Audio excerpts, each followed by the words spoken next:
Hello, welcome to my channel, AI Medical School. So, in this video we will discuss chemical injury, metabolic derangement, and fatty change or steatosis. Let's start with chemical injury. Chemical-induced cell injury occurs by one of the two general mechanisms. Some chemicals act directly by combining with a critical molecular component or cellular organelle, and mostly, chemicals cause injury by aiding in the formation of free radicals. Metabolic derangement. This is one of the four mechanisms of cell injury and was briefly described earlier. Metabolic derangement may be due to exposure to some exogenous toxic agents or accumulation of some endogenous substances. Exogenous toxic agents. Some exogenous substances cause cellular damage by interfering directly with various specific biochemical reactions. These substances include alcohol, drugs, heavy metals, and infectious agents. Accumulation of endogenous substances. Proteins, carbohydrate, and lipids can accumulate in cells and sometimes cause cellular injury. The processes that result in abnormal intracellular accumulation include abnormal metabolism. In this condition, a normal endogenous substance is produced at a normal or increased rate, but the rate of metabolism is inadequate to remove it. Example: fatty change in the liver. Lack of enzyme. In this situation, normal or abnormal endogenous substance accumulates because it cannot be metabolized due to the genetic lack of an enzyme that is necessary for metabolism. Example: storage diseases, such as glycogen storage disease.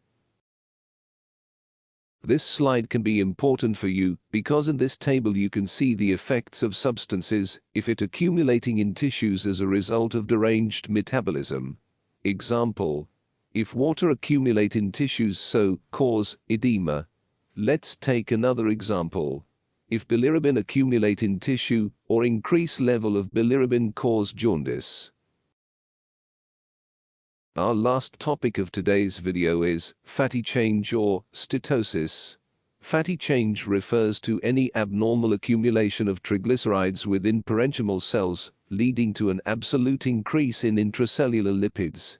It is an example of accumulation of endogenous substances due to abnormal metabolism. Its common sites.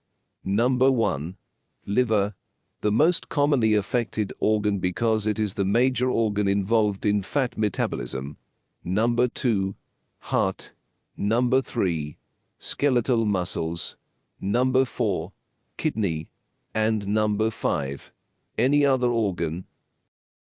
Causes of fatty liver: alcohol abuse, diabetes mellitus, obesity, protein malnutrition, hepatotoxins, drugs, and pregnancy. Mechanism of fatty liver. Accumulation of triglycerides in the cytoplasm of liver cells occurs due to increased mobilization of adipose tissue, resulting in an excessive fatty acid entry into the liver cells, such as in starvation and diabetes. Rate of conversion of fatty acids to triglycerides in the liver cell is increased due to overactivity of the involved enzyme, for example, due to alcohol. Decreased oxidation of triglycerides, such as in anemia and hypoxia. Decreased synthesis of lipid acceptor proteins such as apoprotein due to protein malnutrition and carbon tetrachloride poisoning. Morphology of fatty liver. Liver becomes enlarged, yellow, soft and greasy. If we see the liver under light microscope, so fatty change is seen as small fat vacuoles in the cytoplasm around the nucleus. As the process progresses, the vacuoles fuse to form larger globules which displace the nucleus to the cell periphery. Significance of fatty change. Its stages: mild, no effect on cellular function; moderate, may impair cellular function; severe, cellular damage. Note: in most of the conditions, fatty change is reversible if the cause is corrected. That's it for now. I hope you like it. Thanks for watching, and don't forget to press subscribe button.